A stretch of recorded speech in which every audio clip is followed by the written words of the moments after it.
Les autres vous donnent des opinions. Karima Brick et Rémi Villemur vous donnent une raison d'en avoir une.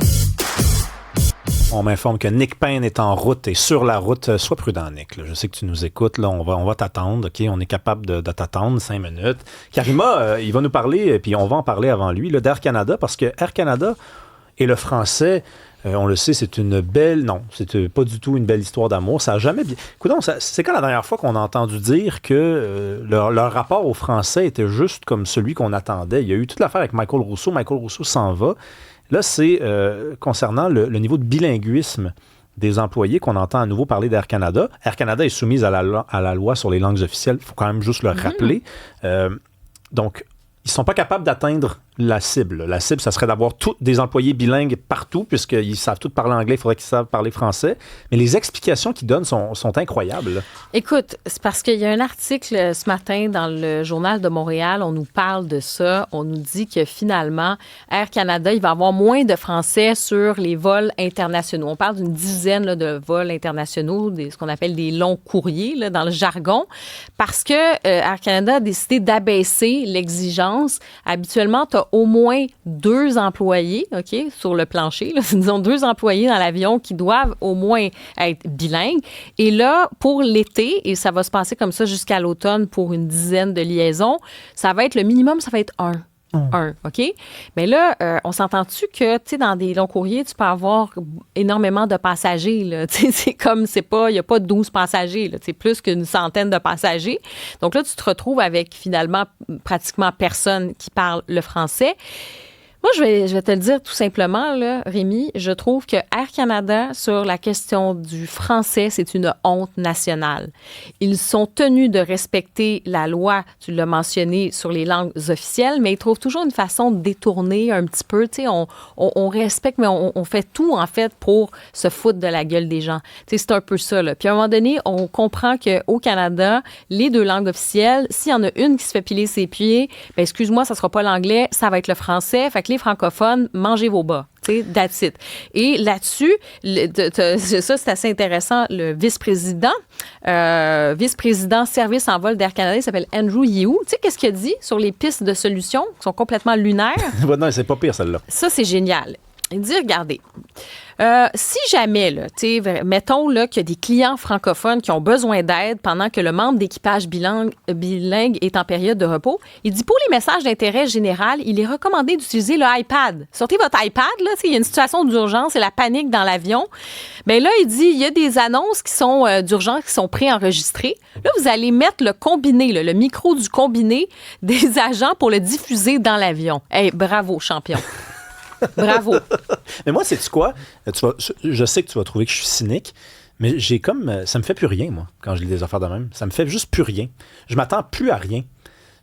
Pour moi, c'est comme un autre pays, puis je sais que c'est ton cas, toi aussi, mais... Ben, c'est parce qu'à un moment donné... Oui, mais je sais, mais c'est comme si j'arrive plus, je suis plus capable. OK, mais toi, à un moment donné, tu vas prendre l'avion. Oui, mais je vais leur parler en anglais. Québécois, je vais leur parler en anglais parce que pour moi, c'est un autre pays. Je n'ai pas capitulé.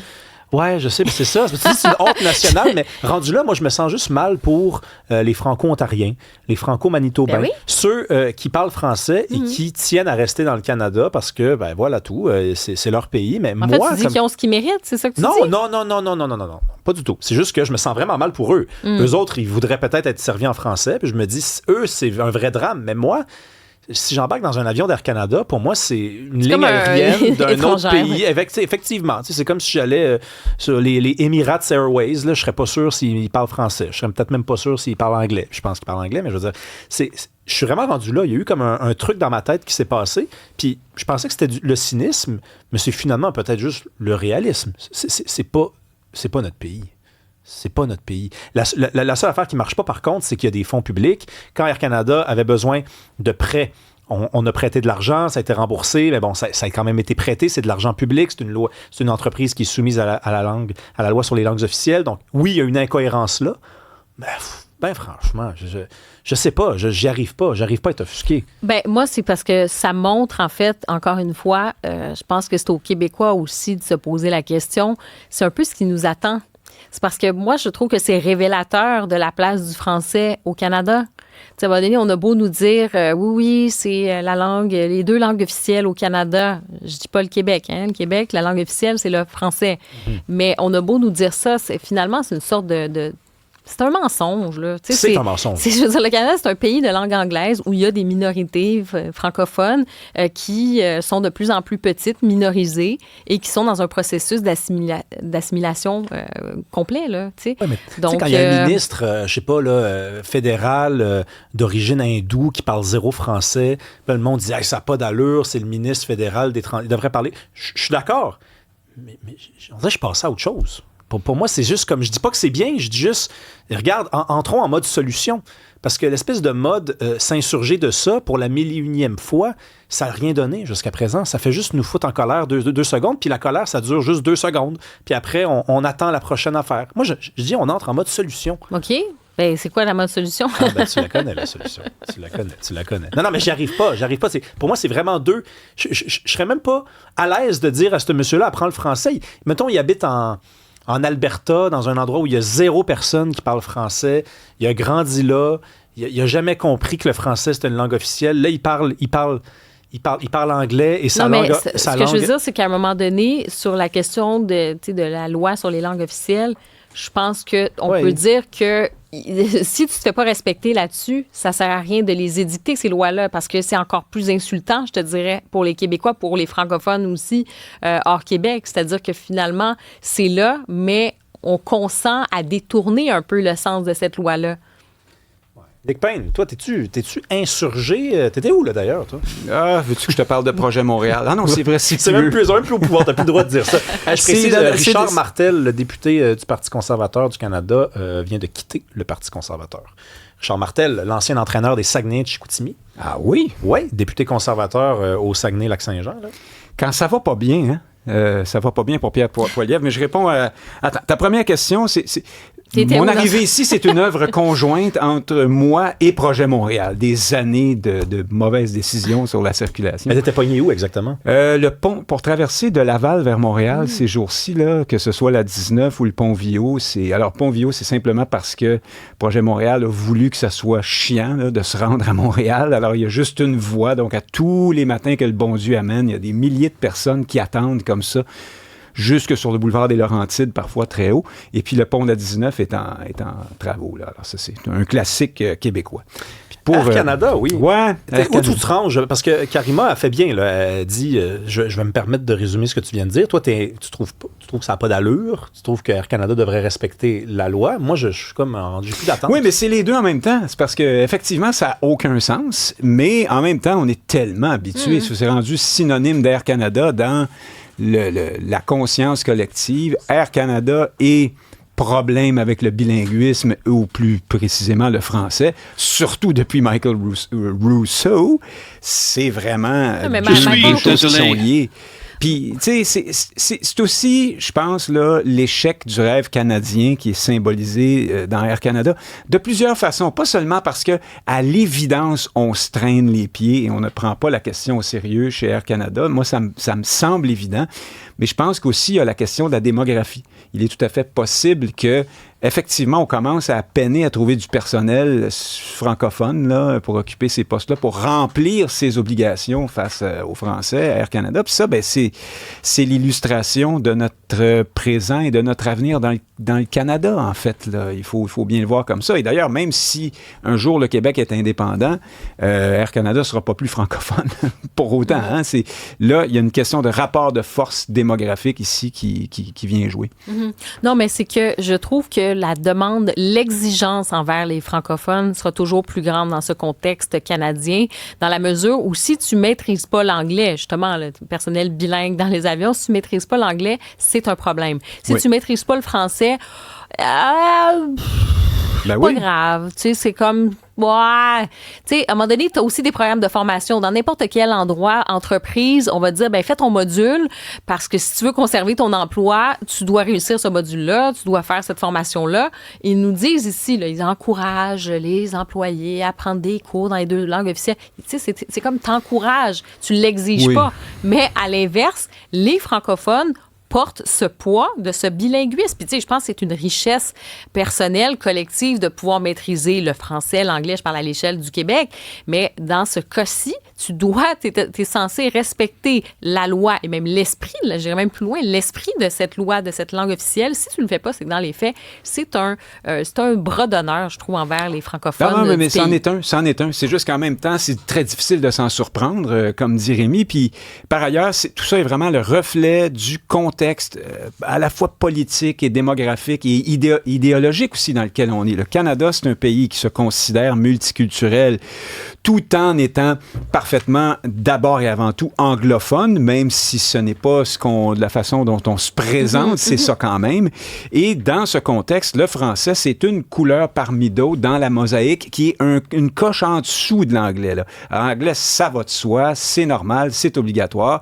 Le français, ben, c'est une fantaisie et un peu, jusqu'à un luxe, disons, qu'on peut se payer dans certaines zones. Et du point de vue, on le sent aussi, hein, parfois même chez les employés d'Air Canada, comme d'autres entreprises d'ailleurs, quand tu fais un peu valoir tes droits comme francophone, t'es vu comme « Ah non, encore un comme trouble ça. » fait, un fatigant. Encore un gossant. Mais sont-tu gossants, eux autres? Qu'est-ce que tu veux? Il faut se méfier de la posture qui consiste à acheter du temps. C'est-à-dire que s'insurger, on par en exemple... a plus, là. Non, mais c'est parce qu'on s'insurge du fait qu'ils ne parlent pas français. Là, ils vont s'améliorer un petit peu. Puis là, ensuite, non, ils vont pas s'améliorer. Ah, ils vont peut-être le faire. Ils vont peut-être. Pas Mais non, mais le 15 prochain président d'Air Canada, francophone, c'est sûr, il va peut-être améliorer un peu la situation. Ah ben là, t'es candide, Rémi. Non, mais attends une minute. Mettons que ça s'améliore un tout petit peu. Oui. C'est ça mon problème, c'est que là, on va faire ben c'était mieux qu'avant. Oui. Non, le vrai problème, c'est que ça sera jamais assez. Fait qu'arrêtons de nous insurger devant des affaires qui sont condamnées à mal aller. Ah oui, c'est ça. On se négocie des petites améliorations, des petits pouces de mieux tout le temps. Mais enfin, je crois qu'on a intériorisé beaucoup au Québec aussi. Écoute, je m'en allais là. Ouais. C'est-à-dire qu'il ne Ben, faut pas vas-y donc. que tout ça devienne, mais merci, un incitatif, un autre, à ce que les francophones intègrent l'idée qu'ils méritent ce traitement infériorisant au fond. T'sais, non, tu n'es pas obligé d'accepter ça, mais en même temps, tu peux prendre acte du réel. Le réel, c'est que dans le contexte démographique d'aujourd'hui, ça devient de plus en plus compliqué de faire vivre. C'est une forme d'illusion, en fait, ce Canada, avec ses services, avec ses grandes entreprises emblématiques comme Air Canada, bilingue. Là, on n'est plus là du tout. Là. Juste une précision, Richard Martel devient sénateur. Donc, il dit, après avoir eu l'honneur de représenter les citoyens de Chicoutimi-le-Fjord à la Chambre des communes pendant 8 ans, j'ai accepté de poursuivre mon engagement au Sénat du Canada. Pourquoi on vous parle de Richard Martel? C'était lui l'entraîneur des Saguenayens de Chicoutimi quand il y avait eu la bataille générale avec le fils de Patrick Roy, Jonathan Roy. Ah, toi, t'as retenu ça, Rémi. Moi, j'avoue que j'avais oublié ce bout-là. Hey, parle-nous de Bernard Drinville, qui est un peu tanné des experts. Donc, il dit, là, oui, il n'y a aucune étude qui dit que le troisième lien, c'est une bonne idée. Ouais. Mais moi, je représente le monde de mon coin, puis je suis un peu tanné des experts. On en a besoin d'un troisième lien. Personne ne dit, parmi les scientifiques, c'est une bonne idée, mais nous, on pense que oui. Après, lâchez-moi avec les GES. Alors là, je pourrais faire du pouce pendant 10 minutes dans la pensée convenue et les réactions, les railleries d'usage envers Drainville.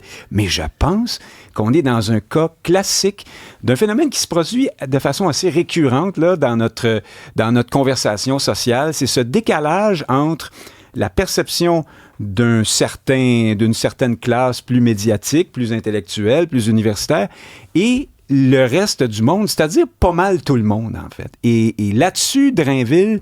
Alors d'abord, Drainville, c'est Drainville. Hein? Il y a souvent de mauvaises images, puis la CAQ, ça va pas très bien. Puis ça changera pas, ça s'arrangera pas. Mais supposons un instant que c'est pas Bernard Drainville, un politique qui dit « je suis tanné des experts en tout genre qui veulent tout le temps moins d'auto, plus de plus de coercition, hein, plus de pénitence, marchez, prenez vos raquettes, amenez vos enfants à la garderie dans un sac parce que l'autobus passe pas.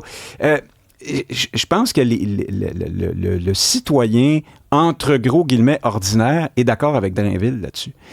Les experts, entre guillemets, dans des domaines comme la virologie ou les sciences dures, les sciences pures, je pense qu'on leur fait encore confiance beaucoup plus, mais les experts des fameuses sciences sociales, notamment dans l'urbanisme, tout le monde le voit et le conçoit, là, qu'ils ont un biais idéologique, politique assez fort et oui, ils ont perdu en crédibilité à cause de ça. Je vous donne un seul exemple, là, à Montréal. On n'arrête pas de nous dire les nombreuses pistes cyclables et l'enlèvement de plusieurs stationnements et les sens uniques et toutes ces mesures prises pour mitiger, entre guillemets, la circulation n'ont pas eu d'effet sur les temps de transit. Hein? Ça, c'est le jargon. Ça veut dire que ça ne te prend pas moins de temps qu'avant prendre ton auto, d'aller... Tout le monde voit bien que c'est pas vrai, là. Mais ils ont réussi à faire des études entre experts qui s'entre-congratulent avec toutes les mêmes méthodes et la même pensée pour nous dire que non, tout va bien. Montréal est un cauchemar de circulation pour quiconque essaie de fonctionner en automobile. Oui, mais c'est parce qu'ils sont pas assez allés. Ils vont dire que c'est parce qu'on n'est pas allé assez loin. On s'est pas adapté. Mais voilà, alors ces experts-là, et c'est maintenant documenté, on leur reproche souvent de ne pas s'occuper de la famille, des personnes âgées, des mères monoparentales. Il y a une grosse partie de la population ces mesures-là affectent durement. Et ça, on ne fait pas attention à ça. Et je pense que Drainville parle un peu pour ce monde-là quand il dit, les experts. Moi, je trouve que c'est facile. En fait, je suis d'accord sur un point avec toi et je suis en désaccord sur l'autre. Je m'explique. Je pense que sur les experts, sur la question de l'idéologie, est-ce qu'on donne trop de place à certains experts qui ont une certaine idéologie, souvent, effectivement, un peu à gauche, des trucs comme ça? La réponse, c'est oui. Je pense que oui, parce que tu as des experts aussi. Des fois, tu as des points de vue un peu différents. Tu n'étais pas obligé d'aller dans une seule direction. Ensuite, je trouve que c'est facile. Excuse-moi, il y a quelque chose de populiste au sens, c'est lâchez-moi avec les GES, lâchez-moi avec les experts. Les plus grands artisans de leur propre malheur dans ce dossier-là, particulièrement sur le troisième lien, excuse-moi, mais c'est la CAQ. Ah non, mais je suis d'accord avec toi là-dessus. Pourquoi on a perdu la confiance? C'est pas juste une question d'experts. C'est le fait que, Christy, votre troisième lien, vous en avez besoin. Ben, prouvez-nous que c'est bon, on y va, on le fait, on trouve une façon de le financer, basta. Je veux dire, on a perdu des années et des années. On a payé pour rien, toutes sortes d'études, tout ça, puis à chaque fois, on nous le ressort en anane électorale. On vous fait un troisième lien. Hey, lâchez-nous. La décrédibilisation, c'est d'entendre ce discours-là. C'est la paralysie. Fait que, puis après, d'y aller avec une petite phrase qui va se retrouver au bye-bye, là, trop facile. Non, mais je l'ai dit, Drainville, c'est Drainville, puis les méthodes de la CAQ, puis le cheminement de la CAQ dans le troisième lien, ça va être dans les livres d'histoire, comme comment se mettre les pieds dans les plats systématiquement et se tirer dans le pied jusqu'à temps qu'on n'ait plus de pied, là. Ça, c'est clair. Mais en même temps, il y a un élément dans ta tirade. Oui, Cyrano de Bergerac. Oui, Carrément de Bergerac, exactement. Avec lequel je suis moins d'accord, c'est-à-dire, prouvez-nous-le. C'est là qu'interviennent les experts. Tu n'en trouveras pas qui vont dire que c'est une bonne idée le troisième lien. Et c'est pas seulement parce que c'est pas une bonne idée. C'est vrai, Nick, c'est parce que l'affaire, c'est que... Non, mais il faut avoir de la vision. La politique, c'est ça. Je suis aussi tanné des experts que toi, mais quelqu'un qui est dans son char puis qui dit on a besoin d'un troisième lien, je m'excuse, mais je peux pas mettre ça sur le même pied d'égalité que un expert. Il s'appelle expert. Peut-être que c'est un mauvais expert, peut-être qu'il est biaisé, peut-être qu'il est malhonnête, mais il y a une expertise. Il y a quelque chose, tu sais, l'humeur. Oui, l'humeur d'être dans ton char puis de dire je suis tanné d'être dans mon char dans le trafic, on a besoin d'un troisième lien. Non, mais d'accord, mais il faut quand même voir comment fonctionnent ces sciences-là, par cooptation. D'accord.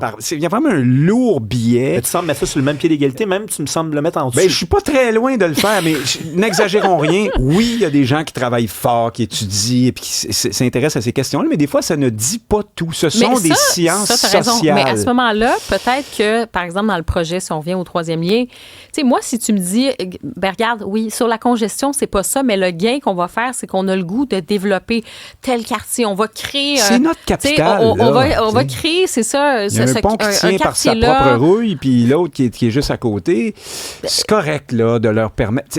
D'accord, moi, j'admets l'idée que c'est pas scientifiquement démontré que c'est nécessaire, mais on peut-tu leur accorder un peu de foi en l'avenir et de rêve? C'est juste un pont, là, c'est pas un gros rêve, mais quand même, c'est important. Ça peut être un pont éponge. Moi, je dis oui, là. C'est un pont éponge, déminéralisé. Un pont flottant. Un pont flottant. Un pont biodégradable. Ah ben ça, ils en ont déjà un. On pourrait leur faire un pont en blé entier. Retourne dans le trafic, toi. Oui, c'est ça. Bye bye.